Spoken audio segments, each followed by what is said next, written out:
My name is Harper Holloway. I'm 31 years old, and 6 months ago, my mother stood up at Easter dinner, looked right at me in front of 25 relatives, announced that I was the only Holloway who couldn't put a roof over her own head. She was wrong, but not in the way you'd expect. My dad nodded along like he always does. My sister laughed and leaned over to me with that pitying smile. "You're jealous, aren't you?" 2 weeks later, I invited her over for tea at my new address. When she walked through the front gate, she couldn't dial our mother's number fast enough. She was shaking so hard she could barely hold the phone. What she said was, "Mom, you have to see this, right now." But that moment was 13 years in the making. Before I take you back to the beginning, please take a moment to like and subscribe, but only if this story earns it. Drop your city and your local time in the comments. I'm curious where you're listening from. Now let me take you back to a Tuesday night in November 2022, the night I found out what my mother actually did with my college fund.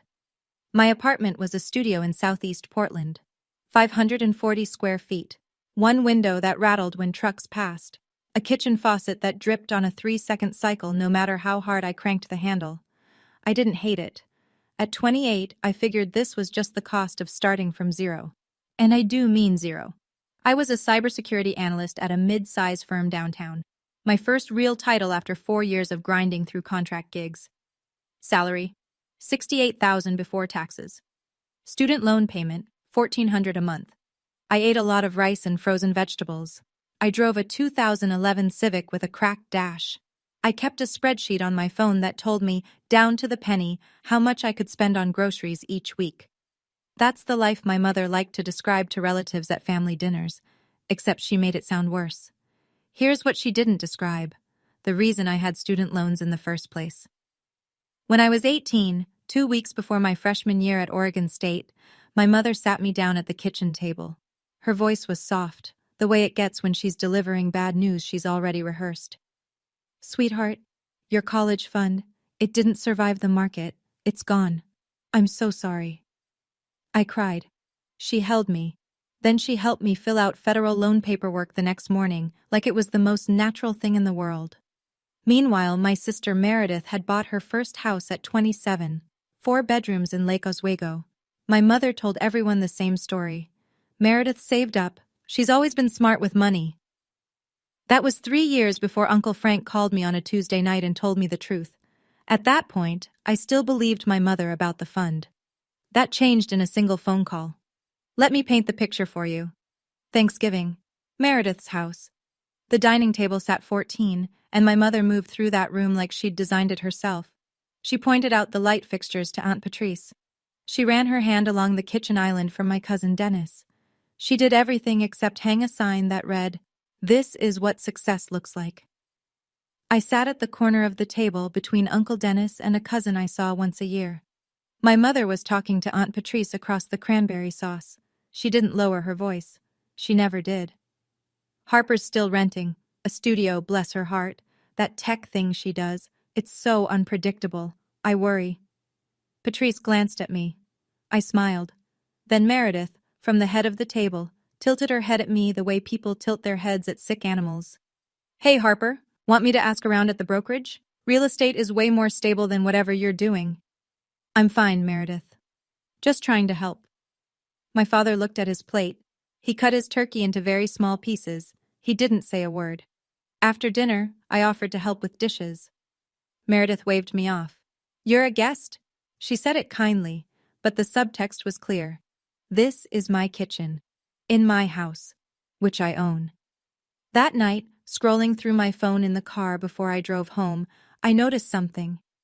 Meredith had created a new family group chat for planning Christmas. Everyone was in it. Everyone except me. When I texted her about it, she replied in 30 seconds. "Oh my God, I totally forgot. Adding you now." She never added me. The call came on a Tuesday in November. I was sitting on the floor of my studio, laptop open, debugging a firewall config for a client presentation the next morning. My phone buzzed. Uncle Frank. He never called. We texted on birthdays, maybe. That was it. I picked up. "Harper?" His voice sounded like he'd been pacing. I've been going back and forth about this for a long time, but I can't carry it anymore. Carry what, Uncle Frank? A long pause. I could hear him breathing. Your mother didn't lose your college fund, sweetheart. She withdrew it. All of it. $42,380. The March you turned 18. I didn't say anything. I was at the bank. I watched her sign the withdrawal form. I told her it was wrong. She told me to mind my own business. Then she didn't speak to me for 2 years. The faucet dripped. 3-second cycle. Drip, drip, drip. The money went straight into her joint account with your father. 2 weeks later, Meredith closed on her down payment. I slid off the couch onto the kitchen floor, cold tile on the backs of my legs. Phone pressed against my ear so hard it hurt. I didn't cry. Something behind my ribs just went quiet, like a pilot light going out. Harper? You there? I'm here. I know this is a lot, but you deserve to know. Yeah. My voice sounded like it belonged to someone else. Yeah, I did. Uncle Frank said one more thing before he hung up. I kept the bank statements, Harper. All of them. You tell me when you're ready. I sat on that floor for a very long time after the line went dead. I didn't sleep that night. I lay on my back staring at a water stain on the ceiling and ran the math. $42,000, withdrawn in March of my senior year. With even conservative growth over the 13 years since, call it 5% annually, that fund would have been worth close to $55,000 in today's dollars. $55,000 that was supposed to pay for my education, that instead paid for my sister's front door. But the money wasn't even the worst part. The worst part was what would happen if I confronted my mother. I could see it so clearly it made my jaw ache. Gloria Holloway did not lose arguments. She redirected them. If I called her, she'd deny it. She'd say Frank was bitter, that he'd always been dramatic, that he was trying to destroy the family. Meredith would back her up, she always did. My father would sit in his recliner with the TV volume turned up 2 notches higher than normal, and within 48 hours my mother would have called every aunt and cousin to explain that poor Harper was going through something and lashing out. I'd become the villain. She'd become the victim. Nothing would change.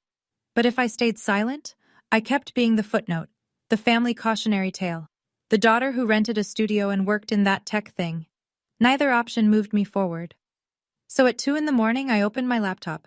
I created a spreadsheet with 3 columns: monthly income, monthly savings, target. The target had a 7-figure number. Confrontation gives liars a stage. I decided I'd build my own stage instead. I closed the laptop at 3:15, set my alarm for 6, and went to sleep for the first time that night. I had a presentation in the morning. My mother called the following Sunday. Sweetheart, I ran into Patrice at the store. She mentioned a landlord in Milwaukee who has some affordable units. Shall I get the number? I gripped my phone. I'm not looking for a new place, Mom. Oh, I just thought you mentioned your rent went up. I didn't mention that. Well, someone did. Anyway, it couldn't hurt to have a backup. After she hung up, I sat very still. Then I opened Facebook. Aunt Patrice had messaged me 4 days earlier. Hey honey, your mom said you're looking for something cheaper? I know a guy. Uncle Dennis. Harper, no shame in downsizing.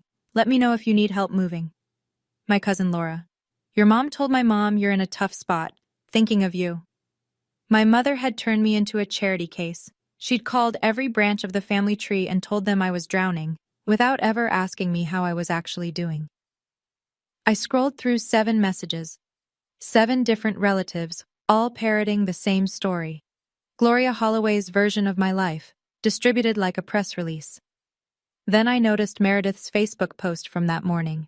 A photo of her newly remodeled kitchen, white quartz countertops, brass fixtures. Caption: So grateful for this space. Thanks, Mom, for always believing in me. The post was dated November 17th, my birthday. I put the phone down. I opened my spreadsheet. I adjusted the savings column upward by $200 a month. That meant no eating out, no new clothes, no streaming subscriptions. I was fine with that. My mother measured my worth in square footage. I was done converting. There was one person I trusted at work, Diane Prescott, VP of Threat Intelligence.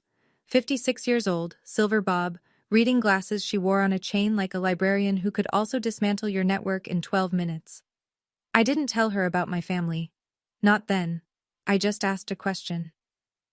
Diane, what does it take to move up here? She looked at me over those glasses. You're already doing the work, Harper. You just need to stop being invisible. She pushed a file across her desk.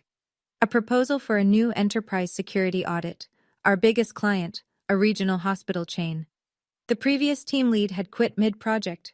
This is yours if you want it. It's ugly, tight deadline. But if you land it, people above me will know your name. I took the file. For the next 11 months, I worked 12-hour days, sometimes 14. I lived on coffee and meal-prepped chicken. I automated 40% of my paycheck into an investment account, index funds, nothing fancy, and pretended that money didn't exist. I stopped sharing anything about my job with my family, not because I was hiding it, because every time I'd mentioned work before, my mother had waved it off like I was describing a hobby. That computer thing. Are they even going to keep you? The last time I'd told her about a project win, she'd changed the subject to Meredith's new patio furniture within 2 sentences. So I just stopped. And nobody noticed. The hospital audit shipped on time, under budget. The client renewed for 3 years. Diane sent me a 2-line email the day the contract closed. Nice work. Come see me Monday. 12 months later, Diane called me into her office. I thought I was in trouble. I was wrong. A year can change everything if you let it. Diane promoted me to team lead. Salary jumped to $112,000. New badge, new floor, new title on the company directory. I didn't post about it. I didn't call anyone. I just updated my spreadsheet. Christmas came around. Meredith hosted, as always. Her house smelled like cinnamon and new paint. She'd remodeled the living room, $30,000, she announced to the room within 5 minutes of our arrival. Shiplap accent wall, recessed lighting, a 75-inch TV mounted like a museum piece. My mother walked guests through like a docent. Meredith picked the wood herself. Isn't she talented?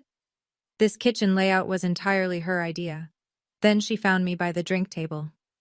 So, still renting that little place? Yes, Mom. Well, at least you're saving, right? Her voice dripped with the kind of sympathy you offer strangers at a bus stop. Meredith appeared at her elbow. You know, Harper, if you'd listened to me about real estate... I'm fine, Meredith. I'm just saying, I could have gotten you into the market years ago. Sure. You don't have to be defensive. I'm not. My mother patted Meredith's arm. Your sister bought this kitchen herself. That's what a plan looks like, Harper.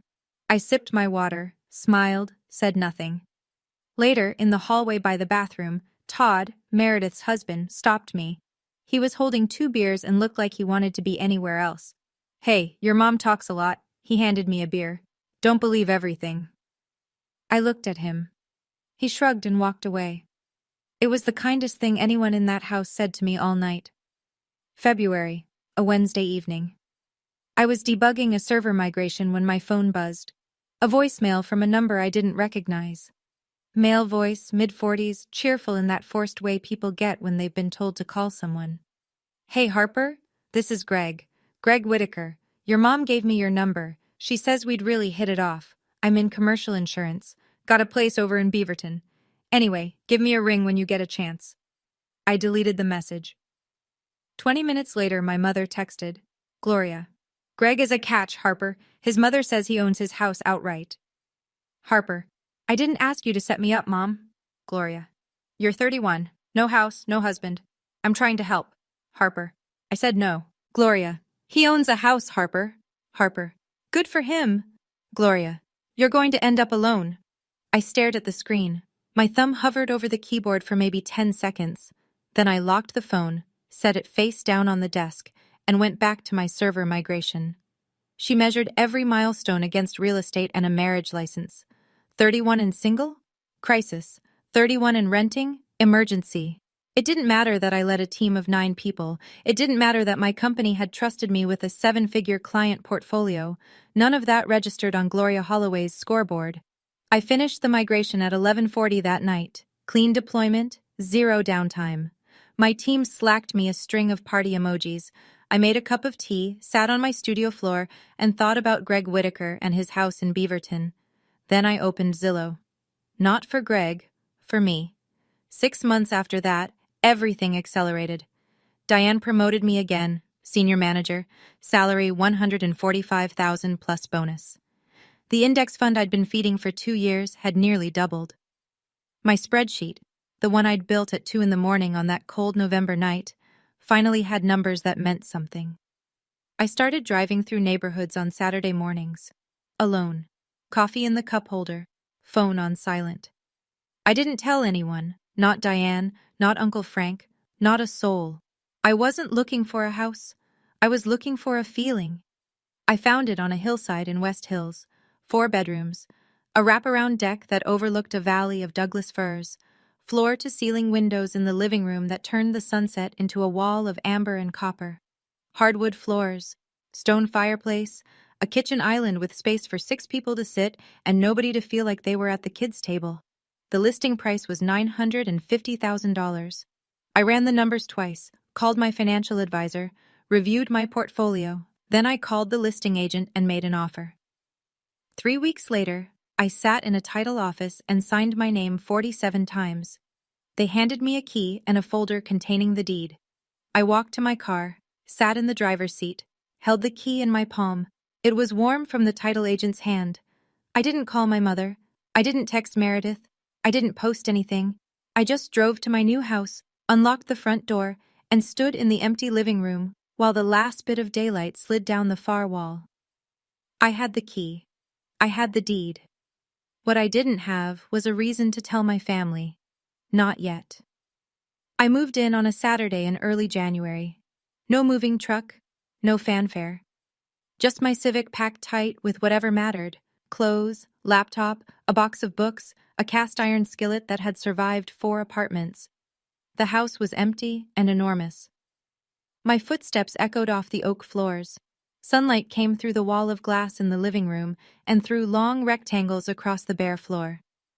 Outside, Doug firs swayed in a breeze that smelled like rain and cold earth. I bought furniture slowly. A couch first, gray, deep-cushioned, big enough to disappear into. Then a bed frame.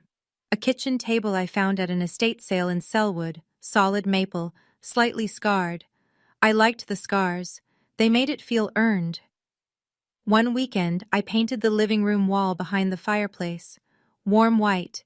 It took 2 coats and most of a Sunday. My arms ached.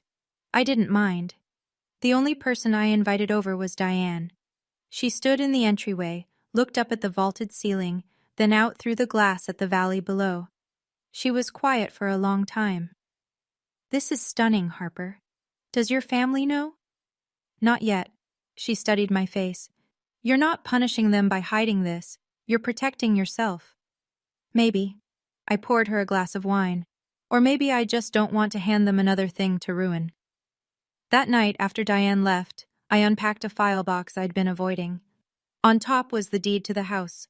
Beneath it was a folded document in a manila envelope, the one Uncle Frank had mailed me the week before. I looked at it. Then I put both documents in the top drawer of my desk. There was a second document in that drawer. I wasn't ready to look at it yet. In March, Meredith's daughter Lily turned 4. Birthday party at Meredith's house. The whole family crammed into the backyard under a rented canopy. I brought a stuffed elephant and a card with a 20 inside. Lily hugged my leg and ran off. That part was good. Then my mother introduced me to her new book club friends who'd come for the party. "This is Harper, my youngest." She put her hand on my shoulder. "She's still finding her path." "I'm a senior manager in cybersecurity, Mom." My mother laughed, not at the joke, because there wasn't one, but in the way people laugh to fill a gap. "Oh, those tech titles. They change every week, don't they?" Meredith, passing behind us with a plate of cupcakes. "At least she has a good attitude about it." The book club women smiled politely. I smiled back. Then I noticed someone I hadn't expected to see. Uncle Frank was sitting in a lawn chair by the fence, a paper plate balanced on one knee. He'd been re-invited to family events about a year ago, after 2 years of Gloria's freeze-out. He kept to himself mostly. But when I crossed the yard, he looked at me and gave me a single slow nod. I sat beside him. The bank statement I sent you, he said quietly. Your mother's signature is right there. Date, amount, account number. You read it? Not yet, Uncle Frank. Soon. Take your time. It's not going anywhere. Across the yard, my mother watched us. I saw her expression shift, just for a half second. Something tightened around her eyes. Then she turned to Aunt Patrice and launched into a story about Meredith's new pergola. Frank, she called across the yard, just loud enough. Don't fill her head with your nonsense. You always dramatize. Frank took a sip of his lemonade and said nothing. That night, I drove back to West Hills. I made a cup of chamomile. I sat at my kitchen table, the scarred maple one, and pulled the manila envelope from my desk drawer. For a minute I just held it. Then I opened it. The document was a bank statement from Pacific Northwest Federal Credit Union, a custodial account opened on September 3, 2004, the year I turned 3. Beneficiary, Harper Elaine Holloway. Custodian, Gloria A. Holloway. Deposits appeared every month, $50, then $100, then $200 as the years went on. By March of my senior year, the balance read $42,380. Then a single line, withdrawal, March 14, 2013, $42,380. Authorization, Gloria A. Holloway. Transferred to joint checking account ending in 7741. I stared at the numbers. My mother's signature was at the bottom of the authorization page. Neat cursive. The same handwriting that had signed my permission slips and birthday cards. 2 weeks after that withdrawal, Meredith closed on her house. I folded the statement, placed it back in the envelope, put it in the drawer next to my deed. Then I called Uncle Frank. I read it. And? I'm not going to yell. I'm not going to beg. I looked out the window. City lights scattered across the valley floor like a second set of stars. I'm just going to be ready when the moment comes. That's my girl. We were quiet for a moment. Then he asked, when? Easter is 8 weeks away. Meredith's hosting. 25 people. I know. I might need you there. I'll be there. I hung up and washed my tea mug. Dried it, put it away. Easter was 8 weeks out, 25 Holloways under one roof, and for the first time in years, I was looking forward to it. Easter Sunday arrived the way Oregon Aprils do. Cold in the morning, bright by noon, the kind of sky that couldn't decide between rain and mercy. Meredith's house was already full when I pulled up. Cars lined the cul-de-sac. Through the front window, I could see bodies moving, platters being passed, my mother's silhouette directing traffic in the dining room. I sat in my car for 30 seconds, breathed. The house was decorated to within an inch of its life, tulips in every vase, a centerpiece made of moss and ceramic rabbits, linen napkins. Meredith had gone all out, and my mother had clearly helped. Her fingerprints were on every detail. I walked in wearing a simple navy blouse and jeans. No jewelry, no statement piece. I hugged my Aunt Patrice, shook Uncle Dennis's hand, kissed Lily on the forehead. My mother found me within 3 minutes. Harper, you look thin. Are you eating? Hi, Mom. Happy Easter. Doesn't she look thin? This to Patrice, who nodded diplomatically. I poured myself a glass of sparkling water and stood near the kitchen island while my mother gave tours. Meredith just had the living room repainted, Pharaoh and Ball. She picked the shade herself. Those floors are original oak. Meredith had them refinished. The deck extension was Meredith's idea. Every sentence was a ribbon tied around Meredith's life, presented to the audience for applause. Todd appeared beside me with a plate of deviled eggs. Brace yourself, he said under his breath. Your mom's in performance mode. I took an egg. I know. She's been rehearsing the toast since Thursday. I looked at him. Toast? Todd winced slightly. You'll see. I didn't need to brace. I'd already decided what I was going to do after dinner. Not during, after. After the meal, everyone drifted into the living room. Kids on the floor, adults in chairs. My mother stood in the center, wineglass raised, glowing like a woman who had rehearsed this exact moment in her bathroom mirror. I just want to say a few words. She looked around the room. Meredith, thank you for hosting, for opening your beautiful home to all of us. She swept her hand wide. This house, this life you've built, this is what hard work looks like. The room applauded. My mother smiled. Then she turned to me. And Harper, honey? Her voice dropped into that register. The soft one. The one that sounds like compassion, but cuts like a credit check. We're all rooting for you. One day, you'll get there. A few people laughed, short, uncomfortable. My cousin Laura looked at her shoes. Uncle Dennis coughed. Meredith leaned toward me from the next chair, close enough that 5 or 6 people could hear.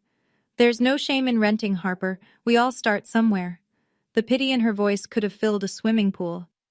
Then Aunt Patrice, sweet Patrice, who meant well and understood nothing, reached over and touched my arm. Gloria told me you're looking for a cheaper place? I know a wonderful landlord in Milwaukee. The room got quieter. Heads turned. My mother had told everyone. Every single person in this room believed I was struggling, downsizing, barely scraping by. She'd built that narrative so carefully over so many years that it was now the only version of me any of them had ever known. I'm not looking for a cheaper place, Patrice. Oh, honey, there's no shame in asking for help. I didn't ask. My mother's chin lifted. Your pride will be your downfall, Harper. I set my glass down. I didn't say another word. Not yet. It happened in the hallway 10 minutes after the toast. Meredith caught me as I was heading toward the coat closet. She positioned herself between me and the front door, arms crossed, head tilted. 5 or 6 people lingered within earshot. Patrice, Dennis, cousin Laura, Todd. Honestly, Harper, Meredith's voice was half whisper, half performance. Are you jealous? It's okay to admit it. Jealous of what, Meredith? She waved her hand in a slow circle. The house, the life, the fixed-rate mortgage and the shiplap accent wall and the $30,000 kitchen. Of this. I worked for this. I looked at her, held her gaze for 3 full seconds. The hallway was very quiet. I'm sure you did. Something flickered across her face. What's that supposed to mean? Nothing. It means I'm sure you did. She stared at me. I didn't blink. She couldn't read me, and that scared her more than any insult would have. She turned and walked back to the living room. I heard her voice, pitched to Carrie. Mom, Harper's being weird again. My mother's sigh was audible from 20 feet away. She's always been the difficult one. In the corner of the living room, Uncle Frank set his coffee cup down on the end table. Slowly. His eyes moved from Meredith to Gloria and stayed there. Gloria noticed. For just a second, she met his stare. Then she turned away and started clearing dessert plates as if she hadn't seen him at all. But I'd seen it. That tiny flinch.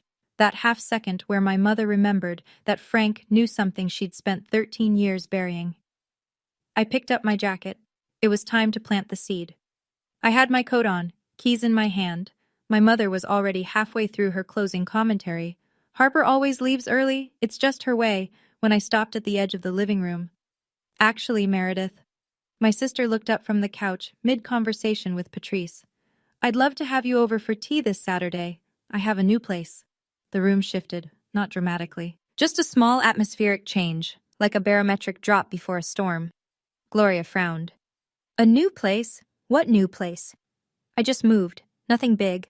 I kept my voice light. Saturday, 2 o'clock? Meredith's confusion was genuine. She wasn't faking it. You moved? And you didn't... When did you... It happened fast, Mom. I shrugged. I'll text Meredith the address. Meredith looked at Gloria. Gloria looked at me. For a single beat, nobody said anything. Sure, Meredith said slowly. I'll come. Great, bring Todd if you want. I pulled on my jacket. Thanks for hosting, Meredith. Dinner was lovely. I walked through the front door and didn't look back. The evening air hit my face, sharp and clean. Behind me, I could hear my mother's voice already recalibrating. She's probably renting another apartment. You know how she is. But I caught one other thing as the door closed. Uncle Frank, still in his corner chair, watching me leave. He was smiling. First time all night. I drove home, my home, through the dark hills. The trees were black against a slate sky. My hands were steady on the wheel. Saturday was 5 days away. For the first time in years, I couldn't wait to open my front door. Okay, pause. Before Meredith shows up at my door, I want to ask you something. Have you ever had someone in your family take credit for something that was yours? Or spread stories about you that weren't true, just to make themselves look better? Drop it in the comments. I want to hear your story. And if you've made it this far, hit subscribe. You don't want to miss what happens when Meredith walks through that gate. Let's keep going. Saturday came slowly. I spent the morning cleaning, not because the house was dirty, but because I needed something to do with my hands. I vacuumed the already clean hardwood. I wiped down the granite island even though no one had used it. I arranged 2 ceramic mugs on the counter, side by side. Then I baked scones, lemon and blueberry. The recipe was from a cookbook I'd found at Goodwill my first month in the studio apartment. The scones came out golden and slightly uneven. Perfect. By 1:30, the house smelled like sugar and citrus. Afternoon light poured through the living room glass and turned the oak floor into something honeyed. The valley spread out below the deck in layers of green and gray. I changed into a cream sweater and jeans. No makeup beyond what I usually wore. No heels. This wasn't a performance. The house would do the talking. At 1:45, my phone buzzed. Meredith. OMW. What's the address again? I sent it. Meredith. Wait, West Hills? That's a nice area. Are you house-sitting LOL? I didn't reply. I put the phone on the kitchen counter, poured hot water into a teapot, and set it on the table next to the scones. 2 chairs, 2 napkins. Simple. Then I sat in the living room and looked out the window. The firs were swaying in a light wind. Somewhere far below, a car horn sounded and faded. My hands weren't shaking. For the first time in years, they were perfectly still. I heard gravel crunch in the driveway at exactly 2:03. I stood up, smoothed my sweater, and walked to the front door. Meredith's SUV sat in the driveway, engines still running. I could see her through the windshield. She wasn't moving. She was staring at the house the way you stare at something that doesn't match the picture in your head. She turned off the engine, got out, stood on the driveway with her purse hanging from one hand and her mouth slightly open. I opened the front door. Hey, come on in, tea's ready. She walked up the stone path. Her heels clicked on the pavers. She stopped in the entryway and looked up. Vaulted ceiling, the staircase with its iron railing, the living room visible through the archway, the wall of glass, the valley. She turned in a slow circle. Her hand went to her mouth. This is your place? Yes. You bought this? I did. She walked into the kitchen, touched the granite island, opened a cabinet, closed it, walked to the glass wall and stood there, staring at the view. Harper. Her voice was smaller now. How? I worked, I saved, I invested. But you were renting. I was, now I'm not. She stood in my living room for what felt like a full minute without speaking. Then her face crumpled, not into anger, not into happiness, into something I hadn't expected. Confusion. Raw, disorienting confusion. She pulled out her phone. Her fingers were shaking. She hit dial, pressed the phone to her ear, waited 1 ring, 2. Mom, her voice cracked. Mom, you need to come here, right now. You have to see this, right now. I heard Gloria's voice through the speaker, tinny and alarmed. What? What is it? Are you hurt? Just come. I'll send you the address. Meredith hung up and looked at me. I gestured to the kitchen table. Would you like sugar in your tea? Gloria arrived in 19 minutes. That's fast from Lake Oswego to West Hills on a Saturday. She must have driven like the house was on fire. I heard 2 car doors. My mother's heels on the stone path, fast and sharp. My father's slower steps behind her. Meredith opened the front door before I could. In here. Come in. Gloria stepped into the entryway. She was wearing a lavender cardigan and the pearl earrings she saved for events. She must have been getting ready for something when Meredith called. She looked up. She stopped. 5 seconds. No sound except the wind through the trees outside. What is this? My house, Mom. Welcome. She walked forward as if the floor might not hold, into the living room. She touched the back of my couch, looked at the fireplace, the stone mantel, the built-in bookshelves I'd been slowly filling. She walked to the glass wall and stared at the valley. But you never said... Her voice was thin. How could you afford... I've been a senior director at my company for a year, Mom. My salary and investments covered it. Senior director? Since when? Since you stopped asking about my job. She turned around. Her face was the color of paper. Richard stood in the doorway. He hadn't moved past the threshold. His eyes were red. His chin was trembling. I'm proud of you, Harper. His voice barely held together. It was the first time he'd said those words to me in my adult life. Gloria spun toward him. Did you know about this? No, I didn't. Then my father did something I'd never seen before. He walked across the room and put his arms around me. Gloria stood 3 feet away, outside the embrace, face white, hands at her sides. My father held me for a long time. He smelled like sawdust and Old Spice. Same as when I was 10, same as always. His hands shook against my back. When he let go, the room had shifted. Meredith was sitting on the edge of the couch, knees pressed together, staring at the floor. Gloria hadn't moved from her spot by the window. And then Meredith said the thing that cracked the dam. I don't understand.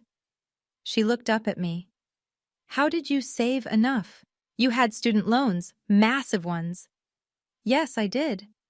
I mean, neither of us had a college fund. Mom said both funds were lost in the— Yours wasn't lost, Meredith. The room went airless. My sister blinked. What? My $42,000 was withdrawn the year I turned 18, 2 weeks before your down payment. Meredith's mouth opened, closed, opened again. That's not— She turned to Gloria. Mom? My mother's jaw was tight. Her fingers had found the hem of her cardigan and were twisting it. That's ridiculous.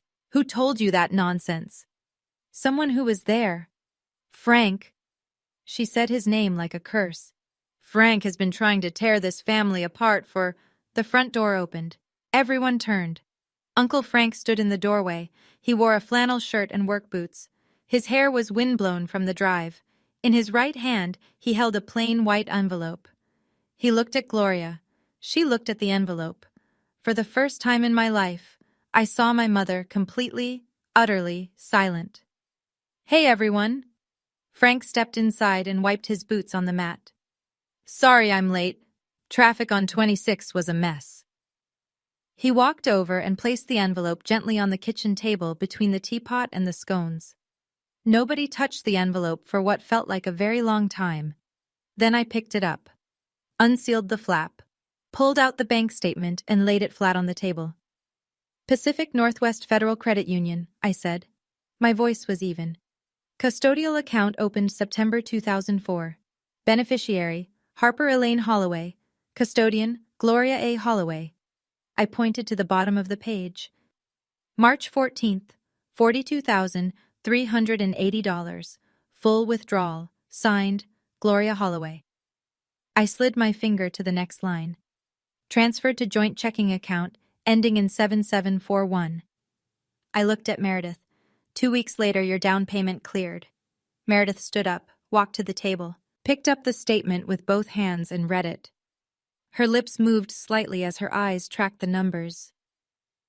Mom. Her voice was very small. You told me this was your savings. You told me you and Dad set aside money. Gloria's face had gone from white to red. Frank, you had no right to keep that. I had every right. Frank's voice was calm, unshakable. She's my niece, and you lied to her face for 13 years. It was family money. I had the right to allocate. It was in my name, Mom. I said it quietly, but the room heard it. A custodial account for my education, not Meredith's down payment. Richard was sitting now. He'd found a chair by the wall. His head was in his hands. Gloria. His voice came out raw. You told me the fund performed badly. You showed me a statement. Frank shook his head. She showed you a different statement, Rich. The real one is right there on the table. Everything I did was for this family, Gloria said. No, Mom. I met her eyes. It was for Meredith. Meredith put the bank statement down. She pressed her palms flat against the table and stared at the grain of the wood. Mom. She didn't look up. You told me it was your savings. You told me Harper's fund was gone. I did what was best. Gloria's voice had shifted. Higher, faster, defensive. Meredith, you needed a house. You were getting married. She was always fine on her own. Fine on my own because I had no choice, I said. Meredith looked at me. Her mascara was starting to smudge. I didn't know, Harper. I swear I didn't know. You didn't ask. I kept my voice steady. That's not the same as not knowing. She flinched. It was slight, a tightening around the eyes, a small inward breath. But it was real. She knew I was right. Todd had been standing in the kitchen doorway the entire time, arms at his sides. He'd come with Meredith. He'd heard everything. He looked at his wife. Mare, we need to talk about this at home. Todd, please. Your sister built this house. He looked around the room. By herself, while your mother told everyone she was broke. Think about that. Meredith pressed her fingers against her eyelids. She was crying now, quietly, the way people cry when the tears have been waiting a long time. Richard finally lifted his head. His voice was barely above a whisper. Gloria, you told me the fund performed badly. I saw a statement. It showed losses. Frank crossed his arms. She showed you a manufactured summary, Rich. The real account record, the one from the credit union, has her signature on the withdrawal. It's not ambiguous. Richard looked at his wife of 36 years. She looked at the floor. He didn't say anything else. He didn't need to. My mother tried one more time. Harper. She straightened her spine, found her voice, the one she used at PTA meetings, at holiday tables, at every occasion where she needed to be the authority in the room. After everything I've done for you, I raised you, I fed you, I kept this family together. You raised me, I nodded. That's true, and I'm grateful for the parts that were real. She started to speak. I held up one hand, not aggressively, just a pause. But you also stole from me and lied about it for 13 years. Those two things can both be true, Mom. I'm your mother. And I'm your daughter. That should have meant something. The silence that followed was the loudest thing I'd ever heard in my own house. I took a breath. I'm not cutting anyone off, but some things are going to change. I looked at each of them in turn. Meredith, Gloria, Richard. You don't get to tell people I'm struggling when I'm not. You don't get to define my life to the family.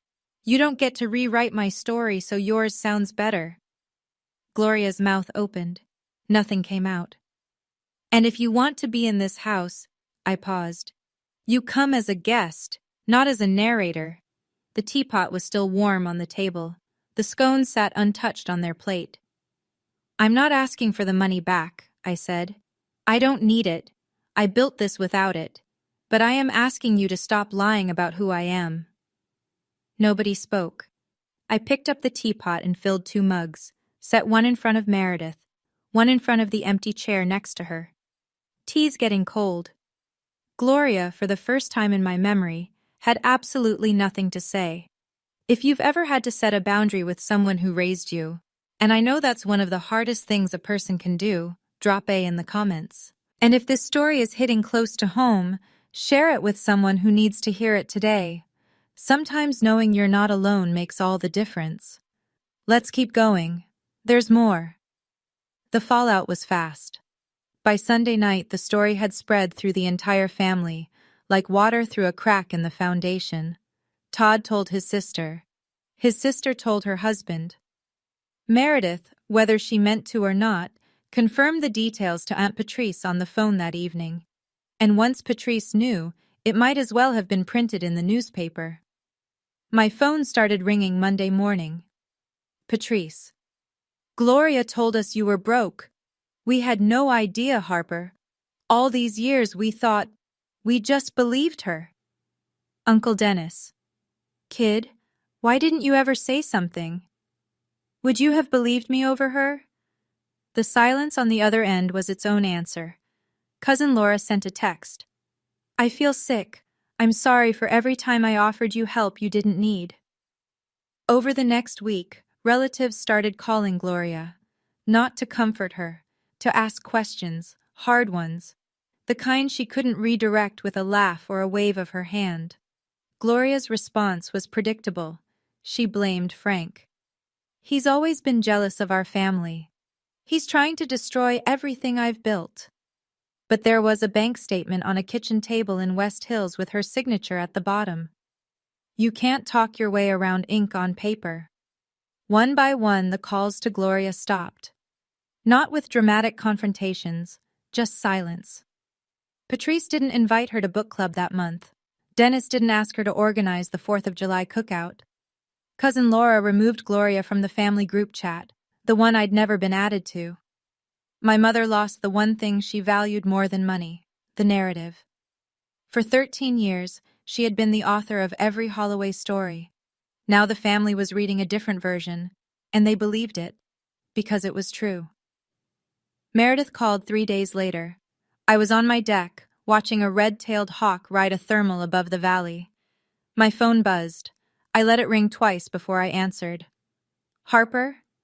Her voice was smaller than I'd ever heard it. I keep thinking about that bank statement. Okay. I should have asked where the money came from. I was 23 and I wanted the house so badly. Todd and I were getting married and Mom said she'd been saving for years and She trailed off. I didn't want to look too closely. I know. I'm sorry, Harper. I'm really, really sorry. Thank you. That matters. There was a pause. I could hear her breathing, uneven, the kind of breathing that comes between rounds of crying. Todd and I talked, a lot. He said, I've been treating you the way Mom taught me to. He's right. I see that now. Meredith, I don't need you to be perfect. I just need you to be honest. She made a sound that was half laugh, half sob. That's the scariest part. We sat in silence for a moment. Not the uncomfortable kind. The kind that means something's shifting, even if you can't name it yet. Then she said something I didn't expect. Todd almost left me last year. Did you know that? No. Mom was calling every day, telling me how to raise Lily, how to decorate the house, what Todd should be doing with his career. Todd said he didn't marry Mom, he married me, and if I couldn't see the difference, he was done. I didn't want to see it, she said quietly, because if I saw it, I'd have to give something back. I let that sit. I didn't need to add anything. 2 weeks later, my mother called. I was making dinner. Roasted chicken, rosemary potatoes, green salad. I answered on the 4th ring. Harper. Her voice was different, quieter, stripped of the usual polish. Hi, Mom. Nobody calls me anymore. Patrice won't return my messages. Dennis told me he needs space. She said the word like it tasted foreign. Your sister barely speaks to me. That's not my doing, Mom. I just wanted Meredith to have a good start. That's all it was. At my expense, without telling me, without asking. A long silence. I thought you'd never find out. I turned down the stove, leaned against the counter. That's the part that hurts the most, Mom. Not the money. The fact that you were comfortable lying to me forever. I could hear her breathing, quick and shallow, the way you breathe when you're trying not to cry. For a moment, I almost felt sorry for her, almost. Can we just go back to normal? No, but we can go forward, if you're willing to be honest. She didn't respond for a long time. I could hear the clock ticking in her kitchen through the phone, the same clock that had hung over the stove my entire childhood. I don't know how, she finally said. I closed my eyes. That's the first honest thing you've said to me in 13 years, she hung up. I finished making dinner. The next Saturday, my doorbell rang. It was my father, alone. No Gloria. He was holding a toolbox. Your deck railing looked loose when I was here last time. You want to fix it? If you'll let me. I held the door open. He stepped inside. We didn't talk much that afternoon. He fixed the railing. I made coffee. We sat on the deck and watched the light change. It wasn't much, but he was there. Summer came. I stood in a conference room on a Tuesday morning while Diane introduced me to the entire company. New title, Vice President of Security Operations, 200 people on the Zoom call, 3 offices watching on the big screen. Diane said, Harper Holloway has been the backbone of our security practice for 3 years. She's earned this, every single day. People applauded. I thanked them and sat down. My hands were steady. I didn't post about it. I didn't tell my family. Not yet. Some things you hold for yourself first. The following weekend, I invited Uncle Frank over for dinner. He showed up with a bottle of Willamette Valley Pinot Noir and that quiet grin he gets when he's holding something back. We ate on the deck. The sunset turned the valley into copper and violet. The firs swayed in a warm breeze. After dinner, Frank set down his glass and looked at me. Your grandmother would have been proud, Harper. I paused. Grandma Margaret? She's the one who opened that fund for you, not your mother. Margaret started it the year you were born, $50 a month from her Social Security check. She told Gloria to keep it for your education and nothing else. I put my fork down. Mom never told me that. No, she wouldn't have. My grandmother had died when I was 14. I remembered her hands, always warm, always smelling like lavender soap. I remembered her saying, at every visit, "You're the stubborn one, Harper." She'd say it like it was the best thing a person could be. I cried, first time in this entire story. Not from sadness. From knowing that even when nobody in my house was watching out for me, someone had been. From the very beginning. Frank handed me a napkin and didn't say a word. Meredith and I started meeting once a month. Never at either of our houses. Neutral ground, a coffee shop on Division Street with wobbly tables and espresso that could strip paint. The first few times were awkward. Lots of silences, lots of stirring drinks that didn't need stirring. But we kept showing up. She told me about couples therapy with Todd, about learning to hear her own voice instead of Gloria's, about the moment she realized she'd been performing her entire adult life, staging her home, curating her Facebook, measuring her worth by the same ruler our mother had built. I was so busy proving I was the successful one, she said, that I never asked if I was happy. I didn't have an answer for that, but I listened, and sometimes that's enough. In September, a letter arrived at my house.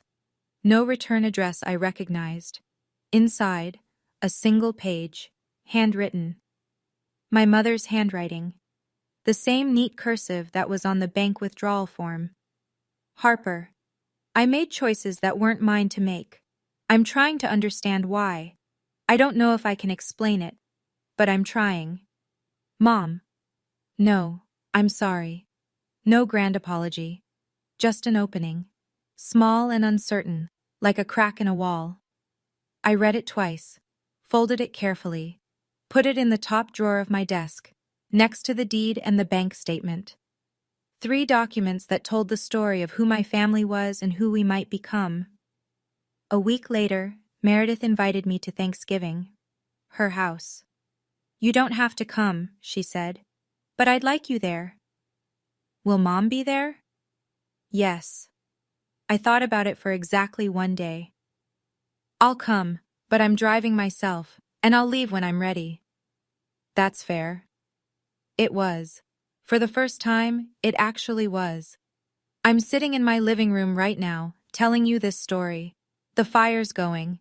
There's a cup of coffee on the side table that's gone lukewarm because I've been talking to you for a while. Outside, the valley is gray-green under low clouds, and the firs are doing that slow sway they do when the wind can't decide which direction to blow.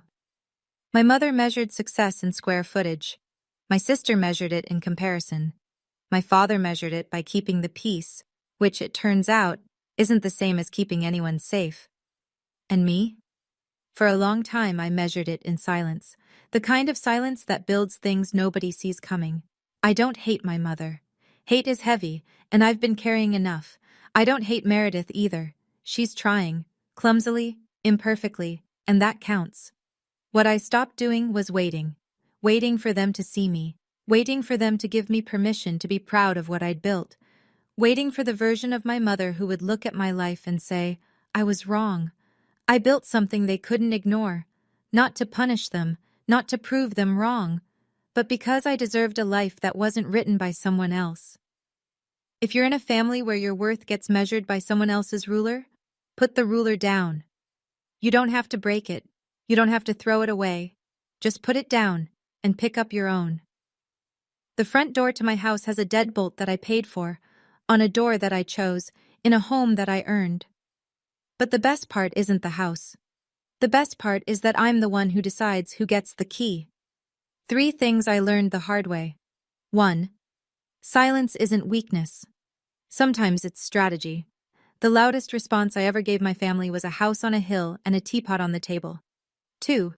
You don't owe anyone a confrontation, but you owe yourself the truth. The bank statement didn't fix everything, but it meant nobody could rewrite my story again. 3. Boundaries aren't walls. They're doors with better locks. My mother can knock. She just can't walk in and rearrange the furniture anymore. If any of this hit home, leave a comment and tell me. Which of those 3 lessons landed the hardest for you? I read every single one. And if you want to hear another story about someone who refused to stay small, I've linked one in the description that I think you'll love. Thank you for staying until the end. I mean that. I'll see you in the next one.